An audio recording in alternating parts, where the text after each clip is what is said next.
Video. May 5 na ngayon at dahil day off pa rin ni Daddy, kaya naman magfi-fishing naman kami ngayon sa Pasiris. Maraming lugar dito sa Singapore na pwede kang mag-fishing.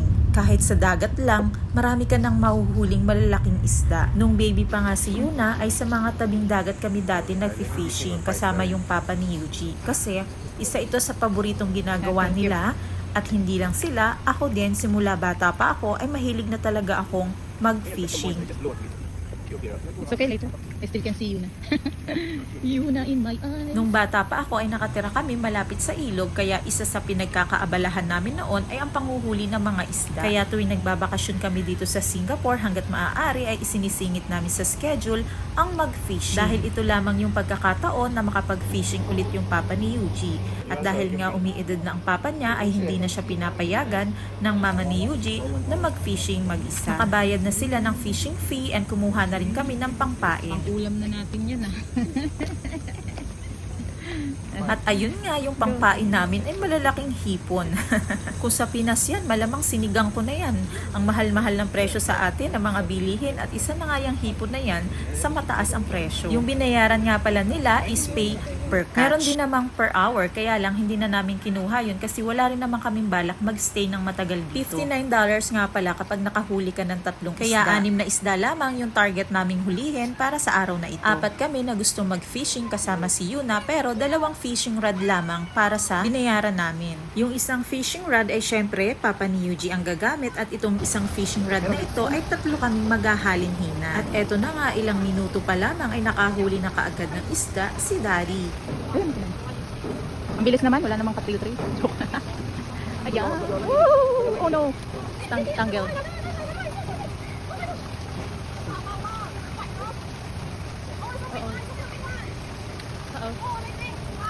Oh, that's big, big. Ang sarap niyan sa deep fried. Ang laki ng nahuli ni Daddy. So, ang susunod naman ay si Yuna. Pero syempre, hindi pa naman Okay, marunong si Yuna's Yuna. turn. Kaya kailangang alalayan pa ni Daddy. Malakas yan, Bia. Ikaw na mag-assist sa kanya. Hindi naman ito ang first time na ma-experience ito ni Yuna. Dati noon, nung nasa Pilipinas kami, madalas din kami mag-fishing doon mag-asawa. Syempre, naging influensya na rin siguro kay Yuna. Kaya nung 4 years old siya, ay ginawan siya ni Daddy ng maliit na fishing rod. At yung maliit na fishing rod na yon ay nakakahuli ng maraming maliliit na isda. But wait, bago mag-react at sabihin bakit nanguhuli ng maliit na isda, ayun po talaga yung klase ng isda na hindi lumalaki. At yun yung makukulit kagat ng kagat sa pain. Yung parang transparent, kung tawagin dito sa amin ay gangat. Ayan nga, may nahuli na si Yuna at hindi rin naman talaga madali ang mag-reel. Kailangan pa talagang alalayan siya kasi lalo na kapag malaki yung isda ay mahirap siyang paikutin. Bukod sa malakas pumalag yung isda, ay napakalikot pa niya. Pero syempre, andyan naman si Daddy to the rescue, of course. Pangalawang isda na nga itong nahuli na ito ni Yuna at nakakatuwa naman yung bata dun sa kabila ay nakiki-excite. Nakakatuwa naman ang bonding nitong mag-ina na ito at talaga namang kanina pa talaga sila nakakahuli ng malalaking isda. Ang maganda pa sa kanila ay nakiki-cheer sila sa success ng iba. O diba, dapat ganun lahat. Charot. Itong mga isda na nahuhuli namin ay napakasarap nitong isigang. Naku, napaka-fresh at malinamnam. Kahit nga siguro i-grill lamang ito ay napakasarap. Merong lugar dito sa Singapore na dating pinupuntahan naming mag-asawa kasama yung ibang kaibigan ni Yuji. Sugpo naman ang hinuhuli namin doon. Ang kagandahan sa lugar na yon, after mo manghuli ng mga sugpo, ay pwede mo siya doong iihaw. Pwede mo ding kainin doon. Nasabi ko nga sa inyo ay bata pa lamang ako ay mahilig na akong mamiwas. Pero kung titingnan mo dito ay hindi ako ganun kagaling humawak ng fishing rod. Sanay lang kasi ako doon sa fishing rod na kawayan. Alam niyo yon, yung walang reel. Kaya tingnan nyo naman bubita sa paghawak ng reel sa pag-ikot-ikot. At 3 beses pa lamang ako nakahuli ng sobrang lalaking isda. Kaya naman hindi talaga ako sanay ng pagganyan, makipaglaban sa isda. Masanay ako doon sa isang hatak lamang ay nakasabit na siya. Hindi yung tipong nakikipagdigmaan pa ako at talaga namang grabe kung makapalag yung malalaking isda na yan. Pero sobrang saya, sobra yung fulfillment kapag ka nakahuli ka ng mga ganyan. May mas malaking isda pa pala akong nahuli, as in yung pinakamalaki sa lahat. At itong isda na to ay hindi pumalag. Ayan, yung asawa ko. Pinakamalaki at pinakamasarap na isda. Charo. Uy, tama na. Ang kiri. Ang kiri na. Tama na. At eto nga, pangatlo na itong isda na ito sa mga nahuli namin. 3 more to go dahil hindi pa nakakahuli yung papa ni Yuji. Thank you. Thank you pa. Nice. Hindi pala ito yung first time na magpunta kami dito sa lugar na to. Nung bago pa lamang kami magjowa ni Eugene, ay nag-date kami dito. Oy, date. Gabi naman yun at dalawa lamang yung nahuli namin. At dahil hindi kami nakontento na dadalawa lamang yung nahuli namin, ay bumalik kami sa ibang araw. Tuwang-tuwa kami ng mga oras na yun dahil ang dami namin nahuli. Malalaki at iba't ibang klase ng isda. Meron pang lapu-lapu eh. At sa kalagitnaan ng pamimiwas namin noong araw na yun, hindi namin namamalayan na unti-unti na pala kaming tinatakasan ng mga huli naming isda. Siguro ay 5 yun. Nakalagay lang kasi yun sa isang net tapos may palutang siya tapos isasabit mo lamang sa gilid ng pond.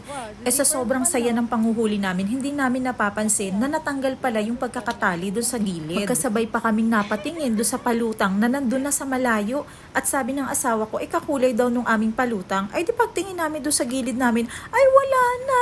Yung pala, yung mga isda namin, wala, iniwan na kami. Biglang bumagsak ang energy namin at nawalan kami ng gana. Hindi naman kasi yun pwedeng kuhain na lang basta-basta dahil nga maraming isda doon at maraming nagfi-fishing ay hindi yun pwedeng babain ng bangka para lang kuhanin yung aming mga huli. At teka muna, bago ko ituloy, panoorin muna natin ang struggle namin ni Yuna dito.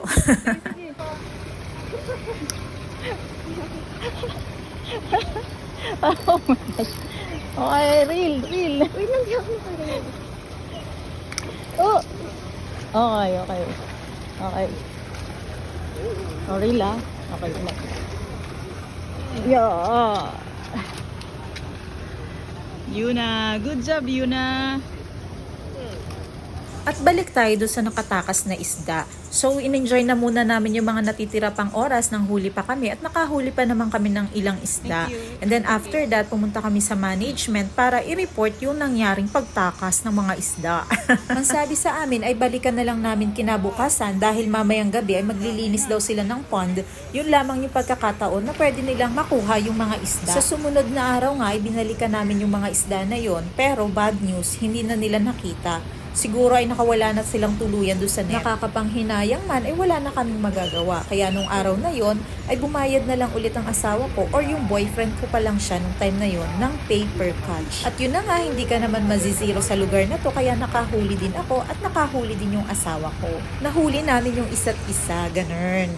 Sus, at naisingit pa nga. Alam nyo ba ang lugar na ito ay may malaking problema? Dahil meron ditong nagnanakaw ng isda. Wala naman silang magawa dahil napaka-cute nung magnanakaw na yun. Alam nyo ba kung ano?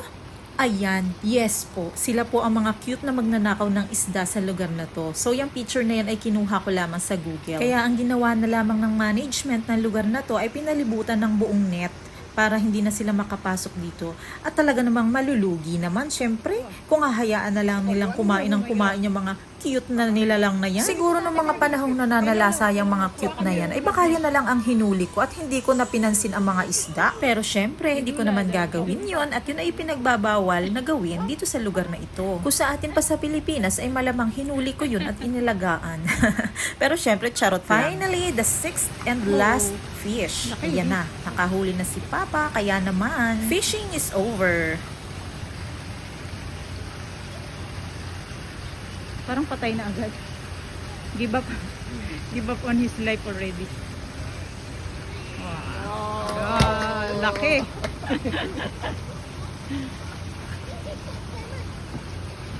Take picture. Pick one over here. Pick one? We get for this one together. It'll be ours, then we give away the rest. Okay. Okay, Yeah, pick Debbie, which one which is one the is- best? Together with this. Yeah, the best. This one, That one, this one. Because thicker. So this one and this one. Then the rest we give away. Is it different fish, Di? All same. That This is one? golden. This is golden, right? Yeah. This one? Is it the different This one? mangrove. Okay. Where's the mango? Yeah. Oh. Dalawa lang yung iuwi namin dahil wala naman kaming time para magluto. Kadalasan ay kumakain kami sa labas o di kaya naman ay nag-order lang ng pagkain. Kaya naman yung ibang isda ay babalik na lang namin. Can put back na. We take 2 only, then we give back the rest.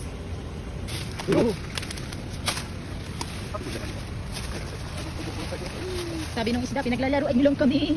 Pinuli niyo kami kasi hindi niyo kami kakainin. Oh. Oh, happy fish. Happy fish. This one still alive? That was good. Alright, thank you.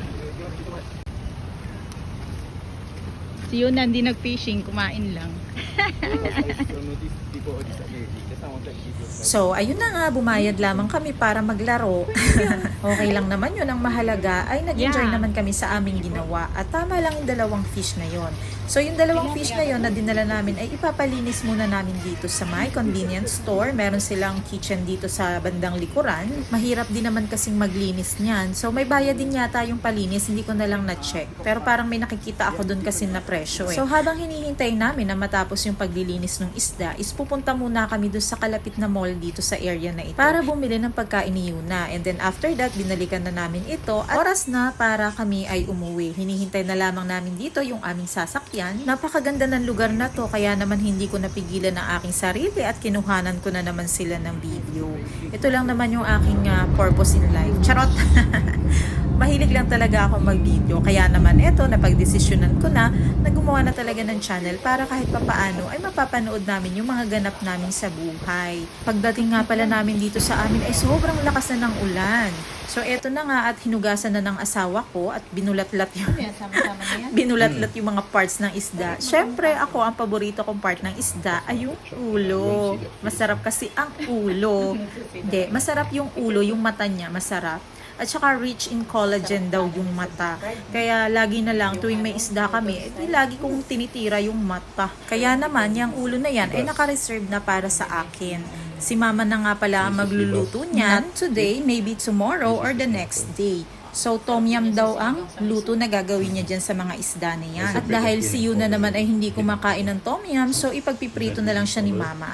At eto na, ang sarap-sarap niyan.